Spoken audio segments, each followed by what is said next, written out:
जाति के आधार पर भेदभाव कर रही है, मैं यूँ कहूँ कि हिंसा कर रही है। और ऐसी प्रिंसिपल के खिलाफ में एफआईआर SC/ST एक्ट में है, ना उसे अरेस्ट किया गया, ना उसे बर्खास्त किया गया, ना उसे सस्पेंड किया गया। सो आप इस स्थिति को समझिए। अगर राजधानी में ये सब हो सकता है, अगर दिल्ली में, देश की राजधानी में, और वो भी दिल्ली यूनिवर्सिटी में, इस तरह की घिनौने अपराध हो सकते हैं जाति के नाम पर, तो आप सोचिए कि बाकी जगह क्या हाल होता होगा। नमस्कार, आप देख रहे हो जनता लाइव। मैं हूं आपसे रवीना। इस वक्त हम दिल्ली यूनिवर्सिटी के कैंपस के बाहर खड़े हैं और ये जो लोग मेरे पीछे आप देख रहे हैं, ये आज यहाँ धरना प्रदर्शन देने आए हैं और एक ही मांग के साथ कि जो डॉक्टर रितु सिंह है उनको न्याय मिलना चाहिए। ये जो मुद्दा है 1-1.5 साल से काफ़ी तूल पकड़ा हुआ है, काफ़ी चीज़ें इसमें हुई हैं, लगातार कानून के तरीके से कार्रवाई की जा रही है, चीज़ें सामने लाई जा रही है, सबूत सामने लाए जा रहे हैं, लेकिन फिर भी अभी तक कुछ भी जो हल चीज़ें थी, जो मांगे मानी जा रही थी, वो कहीं भी मानने लायक नहीं दिख रहा है। ये लोग आज आए हैं कि दोबारा से उन लोगों को बताया जा सके कि जो चीज़ें सही हैं वो की जाएँ और जो दौलतराम स्कूल के प्रिंसिपल है उसको सस्पेंड किया जाए। इस पर ज़्यादा जानकारी आप लोग तक पहुँचाने के लिए हमारे साथ भानु प्रताप जी जुड़े हुए हैं। सर, पहले तो ये क्या मुद्दा है, किस तरीके की चीज़ें संक्षेप में हमारी जनता तक पहुँचा दीजिए ताकि उनको अच्छे से समझ आ जाए। देखिए, मुद्दा ये है कि डॉक्टर रितु, जिनको मैं समझता हूँ पूरा भारत जानता है कि एक बहुजन समाज की बहुत ही प्रखर एक वक्ता हैं, वो दिल्ली यूनिवर्सिटी के अंतर्गत जो दौलतराम कॉलेज है उसमें प्रोफेसर रही हैं और उनको बिना किसी अपराध के जाति के नाम पर, मतलब वो जो दौलतराम कॉलेज की जो प्रिंसिपल है उसने जिस कदर बदतमीजी करी है, उनको बार बार मतलब टोंट कसा, बार बार बेइज्जती की गई सिर्फ और सिर्फ जाति के नाम पर। क्यों? क्योंकि उनके रहन सहन का ढंग, उनके बोलने चालने का ढंग, विशेषकर उनकी इंग्लिश जो है वो मतलब हजम नहीं कर पा रही कि एक दलित समाज की एक महिला के जो इतनी बढ़िया इंग्लिश हो सकती है, उसी को लेकर इन्फीरियरिटी कॉम्प्लेक्स उसमें रहा हो या जातिवादी मानसिकता उसकी रही है। उसके तहत उसने क्या काम किया कि 35 स्टूडेंट का, जो वो 35 स्टूडेंट दिखाए गए हैं, वो ना तो दौलतराम कॉलेज के हैं, ना प्रोफेसर रितु जिसमें पढ़ाती थी, डॉक्टर रितु जिसमें पढ़ाती थी, ना उसके उनकी क्लास के वो स्टूडेंट हैं, पता नहीं यूनिवर्सिटी के भी वो स्टूडेंट है। अभी तक जितने इन्वेस्टिगेशन है उसमें यही आया है कि ये स्टूडेंट यहाँ है ही नहीं यूनिवर्सिटी में ही, जिनकी बात की जा रही है। ऐसे 35 स्टूडेंट्स की फर्जी एक कंप्लेंट लेकर और उसके आधार पर डॉक्टर रितु को हटा दिया गया, जॉब से, सर्विस से हटा दिया गया। इस बात पे लगातार तब से तकरीबन 2 साल हो गए हैं लगातार लड़ाई चल रही है और इसमें बहुत संघर्ष के बाद एफआईआर कराई गई SC/ST एक्ट में, जो इस समय उसमें चार्जशीट फाइल हो गई है। लेकिन इसमें हुआ क्या है कि SC/ST एक्ट में बेसिकली उनकी गिरफ्तारी होनी थी प्रिंसिपल की, और एफआईआर जो है प्रिंसिपल के खिलाफ नहीं, प्रिंसिपल के खिलाफ है, रजिस्ट्रार के खिलाफ है, VC के खिलाफ है, ये जो कुछ प्रोफेसर हैं उनके खिलाफ है। तो बिना गिरफ्तारी के चार्जशीट फाइल कर दी, उसमें प्रोटेस्ट पिटीशन फाइल किया हम लोगों ने। इस समय वो कोर्ट में चल रहा है, तीसरी कोर्ट में 350 नंबर कोर्ट नंबर है, उसमें ये चल रहा है। लेकिन उसके साथ साथ जो और सारी चीज़ें हो रही हैं, इन्वेस्टिगेशन में जिस तरह की कमियां रही हैं, तो प्रोटेस्ट पिटीशन लगा के हमने कोर्ट को बताई और बहुत सी चीज़ें कोर्ट के माध्यम से उसमें करवाई हैं। पर दिक्कत ये है कि SC/ST एक्ट में और 420 फॉर्ज, जो मतलब उसमें 467 बनता है, 10 साल की मिनिमम सजा है उसमें।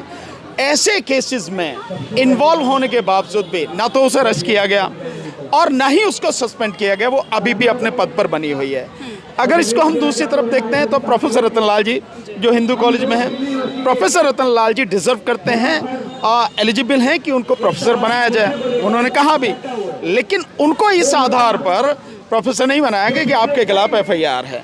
ये एक एफआईआर जिसमें उनको अरेस्ट किया गया था, उसमें अगर ज़्यादा से ज़्यादा सज़ा भी है तो वो 6 महीने की सज़ा है। एक ऐसे केस में जो फर्जी है, पूरी तरह से व्हाट्सएप पर आधारित है, उसका एफआईआर का हवाला देके उन्हें प्रोफेसर नहीं बनाया जा रहा। लेकिन जिसके खिलाफ इतने जघन्य अपराध में मामला दर्ज है और चार्जशीट फाइल हो चुकी है, वो अपनी सीट पर बनी हुई है, बाकायदा प्रिंसिपल है, काम कर रही है, सारी चीज़ें हैं। तो सरकार का इस तरह से जो प्रोटेक्शन मिल रहा है, हमारी यहाँ पर डिमांड ये है कि न केवल उसको सस्पेंड किया जाए बल्कि पूरी तरह से बर्खास्त किया जाए और उसको जो है अरेस्ट किया जाए। इसको लेकर जो है आज डॉक्टर रितु और उनके साथ कई साथी यहाँ धरने पर बैठे हैं। हम लोग इसीलिए यहाँ पर आए हैं। सर, आपने एक लाइन बोली कि सरकार का संरक्षण ये सारी चीज़ें करवा रहा है, लेकिन सर शिक्षा है, यूनिवर्सिटी है, उसमें किस तरीके से काम होता है, वो सारी चीज़ें एक माध्यम से चलती है। तो सरकार का रोल होना इसमें एक प्रोफेसर को बचाने में, सरकार का रोल अगर नहीं होता तो वो कब की अरेस्ट हो गई होती। ये सरकार का ही रोल है।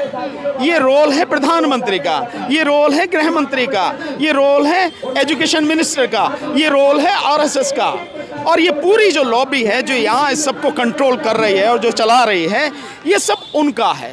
अन्यथा वो कब की गिरफ्तार होके जेल में होती, उससे बेल भी नहीं मिलती। जो जघन्य अपराध, मतलब आप समझिए कि दिल्ली देश की राजधानी, और उसमें भी दिल्ली यूनिवर्सिटी, सेंटर की यूनिवर्सिटी, जो बढ़िया यूनिवर्सिटी में से, उसमें एक कॉलेज की प्रिंसिपल जाति के आधार पर भेदभाव कर रही है। मैं यूँ कहूँ कि हिंसा कर रही है। और ऐसी प्रिंसिपल के खिलाफ में FIR SC/ST एक्ट में है। ना उसे अरेस्ट किया गया, ना उसे बर्खास्त किया गया, ना उसे सस्पेंड किया गया। सो आप इस स्थिति को समझिए। अगर राजधानी में ये सब हो सकता है, अगर दिल्ली में, देश की राजधानी में, और वो भी दिल्ली यूनिवर्सिटी में, इस तरह की घिनौने अपराध हो सकते हैं जाति के नाम पर, तो आप सोचिए कि बाकी जगह क्या हाल होता होगा। जहां मतलब आम आदमी की पहुंची जहां नहीं है कहीं भी, वहां कितनी बुरी स्थिति होगी।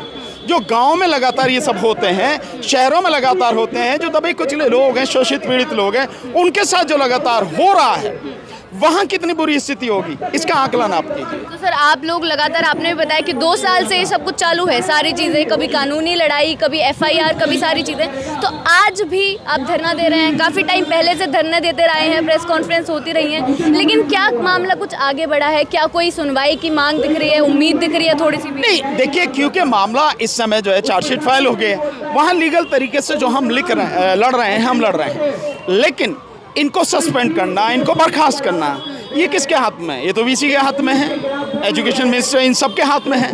सो इसके लिए हम लोग यहाँ पर धरना दे रहे हैं कि भाई कम से कम आप ऐसे लोगों को, मतलब यूनिवर्सिटी में आपने ऐसे लोगों को रखा हुआ है कि जो जाति के नाम पर जो है ये सारी बदतमीजियाँ कर रहे हैं। सो संदेश क्या जाएगा? देश में क्या संदेश जाएगा? दुनिया में क्या संदेश जाएगा? लोग क्या सोचेंगे कि भारत में आज भी इस 21वीं सदी में भी ये स्थिति है कि जाति के नाम पर, और एक प्रिंसिपल, वो प्रिंसिपल बनी हुई है अभी तक भी दिल्ली यूनिवर्सिटी में। सो ऐसे लोगों को अगर आप संरक्षण देंगे तो बाकी की स्थिति कैसे होगी? लेकिन उन्होंने तो 35 स्टूडेंट्स को आगे रख दिया है कि उन्होंने कंप्लेंट की है बकायदा, वो सबूत के तौर पर दायर भी तो की जाएंगी। ये बाकायदा सिद्ध हो चुका है, बाकायदा सिद्ध हो चुका है कि ऐसे, पुलिस की इन्वेस्टिगेशन में सिद्ध हो चुका है कि जो ऐसे 35 स्टूडेंट ना तो प्रोफेसर डॉक्टर रितु के स्टूडेंट रहे हैं, ना दौलत राम कॉलेज के स्टूडेंट हैं, ना ही दिल्ली यूनिवर्सिटी की वो स्टूडेंट, तो कहाँ से हैं? इसीलिए तो मैंने सेक्शन 467 जो IPC का है, जो मैंने कहा, जिसमें 10 साल की सजा, क्योंकि फॉर्ज किया है। किसने किया है? उसने किया है, जो प्रिंसिपल है उसने किया है। तो इसीलिए ये सारी चीज़ें हैं। इसलिए हमारा धरना प्रदर्शन इसीलिए है कि भाई कम से कम, अगर नहीं है तो कम, हम अपनी आवाज़ ऐसे बुलंद करेंगे लोकतांत्रिक तरीके से, संवैधानिक तरीके से, जो हक हमें है हम उस हिसाब से अपनी आवाज़ उठाएंगे। इसलिए ये धरना। तो आप धरना आज देने आए हैं, तो मांग क्या सिर्फ यही है कि डॉक्टर रितु सिंह को दोबारा प्रोफेसर बना जाए और प्रिंसिपल को हटाया जाए, या बाकी कई चीज़ें भी सामने हैं? बात इससे आगे है। ये बात केवल डॉक्टर रितु की नहीं है, ये बात पूरे उस समाज की है जिसको जाति के नाम पर आज भी अपमानित किया जाता है। जहाँ तक डॉक्टर रितु की बात है, इन्हीं लोगों ने, इन्होंने कहा कि मुकदमा आप वापस ले लो, आप जहाँ चाहो, जिस कॉलेज में चाहो, जिस यूनिवर्सिटी में चाहो, इससे कई गुना बढ़िया हम आपको जॉब देते हैं, इससे कहीं ज़्यादा हम आपको सैलरी देते हैं। ये ऑलरेडी वो कह चुके हैं, लेकिन बात वो नहीं है। बात है कि आप एक समाज को अपमानित कर रहे हैं, और जो व्यक्ति अपमानित कर रहा है वो पद पर बरकरार है, दिल्ली यूनिवर्सिटी में दौलत राम कॉलेज में प्रिंसिपल के रूप में बरकरार। ऐसे लोगों को जब तक दंड नहीं मिलेगा, जब तक ऐसे लोगों को सबक नहीं सिखाया जाएगा, तब तक ऐसे अपराधी अगर बने रहेंगे तो समाज कहाँ सुरक्षित है? फिर किसकी नौकरी सुरक्षित है? तो केवल डॉक्टर रितु की बात नहीं, पूरे समाज की बात है।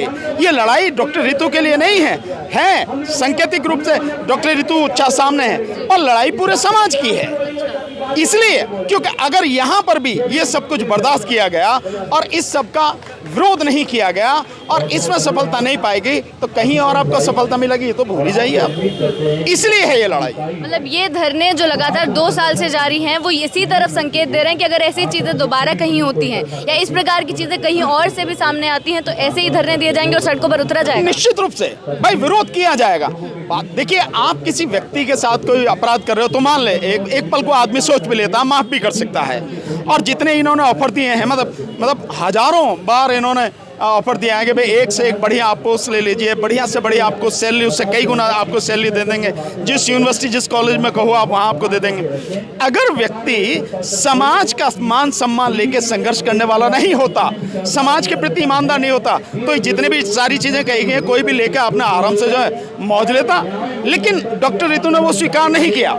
डॉक्टर रितु ने समाज के सम्मान को आगे रखते हुए और ऐसे जो अपराधी हैं उनको सबक मिले और उसके साथ साथ औरों को भी सबक मिले, उसलिए ये लड़ाई जारी है। तो जहां भी अन्याय होगा, जहां भी इस तरह का अपराध होगा, हम लोग संघर्ष करेंगे, लगातार लड़ेंगे, क्योंकि बात पूरे समाज की, व्यक्ति की नहीं है।